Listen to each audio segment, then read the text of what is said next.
Hello students, we have uh, studied about ray optics and optical instruments in chapter number 9 on yesterday. Today, let us start more about them. Particle model of light. Newton's fundamental contribution to mathematics, mechanics, and gravitation often blind us to his deep experimental and theoretical study of light. Newton's के जो fundamentals योगदान थे, इसकी सहायता से mathematics, mechanics और gravitational के क्षेत्र में प्रायः उन चीज़ों को बहुत गहराई से अध्ययन करने के लिए काफ़ी नहीं थे. He made pioneering contribution in the field of optics. उन्होंने ऑप्टिक्स के क्षेत्र में बहुत कुछ खास योगदान नहीं दे पाए. He further develop the corpuscular model of light proposed by Descartes. बाद में उन्होंने डेकार्टे के द्वारा मॉडल ऑफ लाइट को प्रस्तुत किया. It presumes that light energy is concentrated in tiny particles called corpuscles. इनमें उन्होंने प्रकाश की ऊर्जा को छोटे छोटे पार्टिकलों के रूप में दर्शाया, जिन्हें कॉर्पुसल कहते हैं. He further assumed that corpuscles of light were massless elastic particles. बाद में उन्होंने इसे माना कि कॉर्पसल्स प्रकाश की जो कॉर्पसल्स ऑफ लाइट एक द्रव्यमानहीन इलास्टिक पार्टिकल है. द्रव्यमानहीन मीन्स जिसमें मास ना हो, और इलास्टिक मीन्स जिसमें इलास्टिसिटी के प्रॉपर्टीज़ हो, ऐसे कण माना. यानी न्यूटन ने कॉर्पसल्स ऑफ लाइट को एक इलास्टिक पार्टिकल जो द्रव्यमान रहित हो, ऐसा माना. With his understanding of mechanics, उनकी मैकेनिक्स की इस अवधारणा के according, he could come up with a simple model of reflection and reflection. तो उन्होंने एक लाइट की सिंपल मॉडल प्रस्तुत किया, light reflection of light and refraction of light के बारे में एक साधारण सी जो है थ्योरी प्रस्तुत किया या एक मॉडल दिया. It is a common observation that a ball bouncing from a smooth plane surface obey the law of reflection. ये बहुत ही साधारण सी बात है कि कोई भी बॉल अगर किसी स्मूथ प्लेन से टकराती है तो वो एक लॉ ऑफ रिफ्लेक्शन को फॉलो करती है.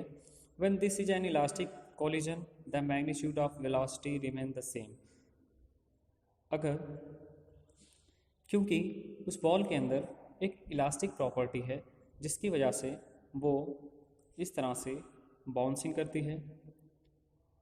At the surface is smooth there is no force acting parallel to the surface. अगर वो सरफेस बिल्कुल स्मूथ होती है तो उस सरफेस के पैरेलल कोई भी फोर्स वर्क नहीं करता है.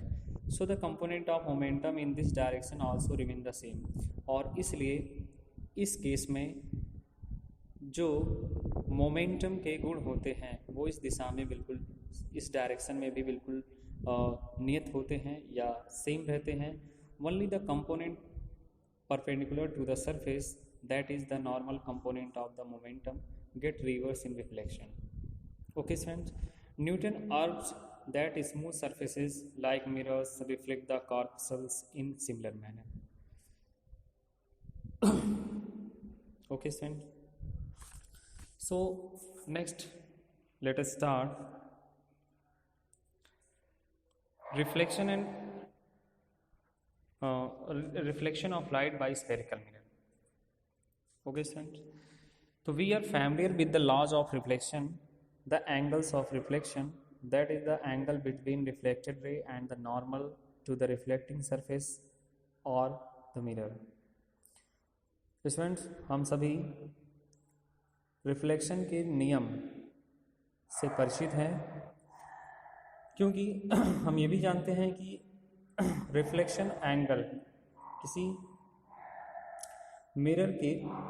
किसी मिरर पे बनने वाला एंगल ऑफ रिफ्लेक्शन और उस नॉर्मल के बीच में बनने वाले एंगल तथा रिफ्लेक्टिंग रे और नॉर्मल के बीच में बनने वाले एंगल दोनों सेम होते हैं। इट मीन्स हम दूसरे शब्दों में ये कह सकते हैं इंसिडेंस रे और नॉर्मल के बीच में बना हुआ एंगल रिफ्लेक्टेड रे और नॉर्मल के बीच में बने हुए एंगल के बराबर होते हैं। Also that the incident ray, reflected ray and the normal to the reflecting surface at the point of incidence lie in the same plane। और इसके अलावा हम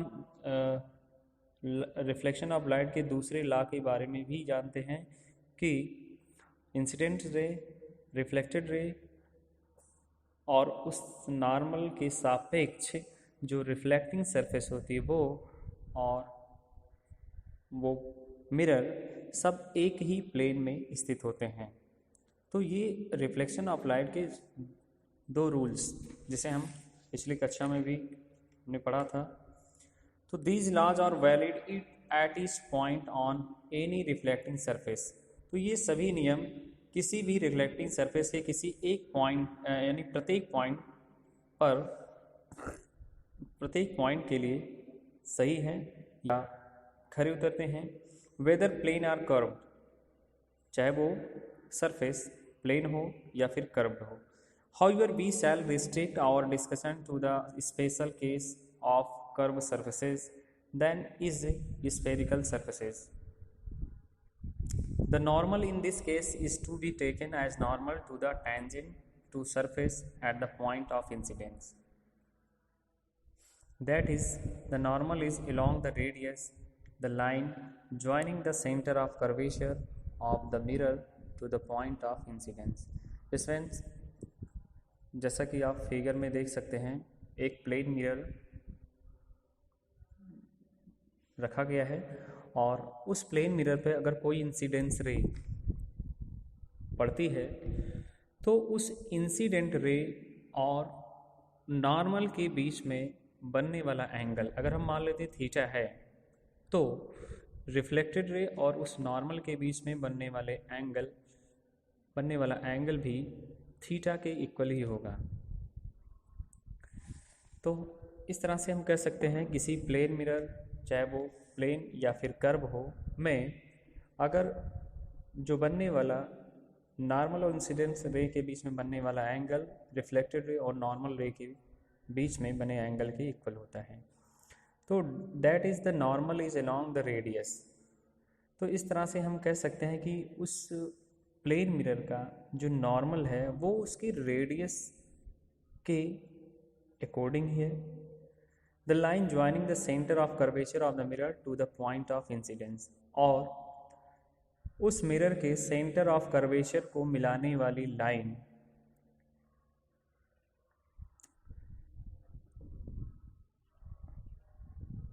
मीन्स उस मिरर के सेंटर ऑफ कर्वेचर से होकर जाने वाली लाइन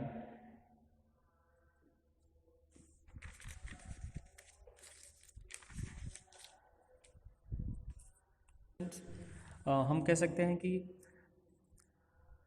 उसका जो नॉर्मल है वो रेडियस के अकॉर्डिंग रेडियस को रिप्रेजेंट करता है और उसका सेंटर ऑफ कर्वेचर जो मिरर के ठीक है इंसिडेंस पॉइंट को इंडिकेट करता है। तो we have already studied that the geometric centre of spherical mirror is called its pole while that of spherical lens is called its optical centre. तो हम लोगों ने पहले ही ये पढ़ा है कि किसी भी स्फेरिकल मिरर का जो ज्योमेट्रिक सेंटर होता है इसे हम पोल के नाम से जानते हैं या पोल कहते हैं, जबकि स्फेरिकल लेंस में उसी ज्योमेट्रिक सेंटर को हम ऑप्टिकल सेंटर के नाम से जानते हैं। क्लियर? ओके स्टूडेंट्स, किसी स्फेरिकल मिरर में जो ज्योमेट्रिक सेंटर होता है उसे हम पोल कहते हैं और जबकि स्फेरिकल लेंस में उसके ज्योमेट्रिक सेंटर को हम ऑप्टिकल सेंटर के नाम से जानते हैं। The line joining the pole and the centre of curvature of the spherical mirror is known as the principal axis. Friends, centre of curvature और पोल, इन दोनों को मिलाने वाली लाइन को प्रिंसिपल एक्सिस कहा जाता है स्फेरिकल मिरर के केस में। यानी स्फेरिकल मिरर में उसके पोल और सेंटर ऑफ कर्वेचर को मिलाने वाली लाइन को हम प्रिंसिपल एक्सिस के नाम से जानते हैं। In the case of spherical lenses, the principal axis is the line joining the optical centre with its optical focus as you will see letter.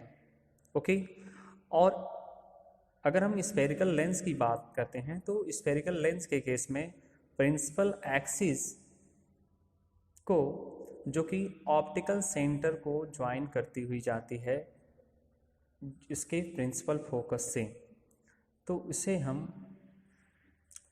Principal axis कहते हैं। मीन्स और स्फेरिकल लेंस के case में centre of curvature और पोल को मिलाने वाली line को हम प्रिंसिपल एक्सिस ही कहते हैं, जो प्रिंसिपल फोकस के थ्रू जाती है। Okay friends, so this is enough for today.